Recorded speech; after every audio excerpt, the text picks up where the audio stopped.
High. প্রথমেই বলি আমার ঠান্ডা লেগেছে, তাই ভয়েসটা একটু অ্যাডজাস্ট করে নিও। সন্ধে মানে বাকিদের কাছে কী হয়? চা, বিস্কুট। আর আমার কাছে বই নিয়ে যুদ্ধ করতে বসা। আমি নার্সিং 4th সেমিস্টারের ছাত্রী, তাই পড়া মানে আমার কাছে শুধু মুখস্থ না, সেটাকে বুঝতেও হয়। আর সেই বুঝতে বুঝতে আমার রাত হয়ে যায়। তাই আমার কাছে সন্ধ্যা মানে বই, পেন আর অজস্র ড্রাগসের নাম মুখস্থ করার ব্যর্থ চেষ্টা। কখনো কখনো মনে হয় আমার মস্তিষ্কটা যদি পেন ড্রাইভ হতো।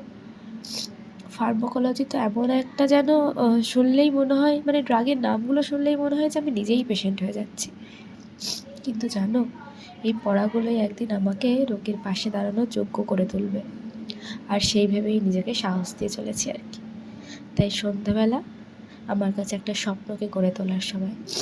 তোমরা যারা নার্সিং স্টুডেন্ট বা অন্য কোনো সাবজেক্ট নিয়ে পড়ছো, তাদের সন্ধ্যাবেলাটা কেমন কাটে আমাকে কমেন্টে অবশ্যই জানিও।